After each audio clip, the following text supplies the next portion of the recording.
বাড়ির কাজের চাপের জন্য আমি আমার মেকআপ প্রফেশনতে একটুও ফোকাস করতে পারছিলাম না।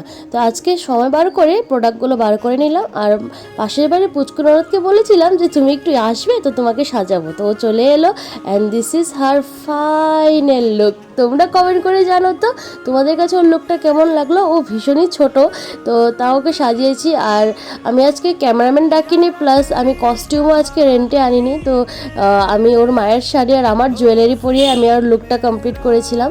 তো আই মেকআপটা পার্সোনালি আমার খুব ভালো লেগেছে, মানে সামনের দিকে মেকআপটা খুবই সুন্দর লাগছিল, ক্যামেরাতে হয়তো বোঝা যাচ্ছিল না এতটা।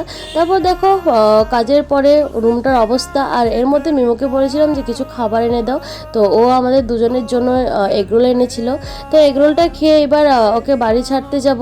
তো এইভাবে আজকে সন্ধ্যেটা কেটে গেল। তো তোমাদের ভিডিওটা কেমন লাগলো অবশ্যই কমেন্ট করে জানিও, ভালো লাগলে লাইক করে দিও। Thanks for watching, by.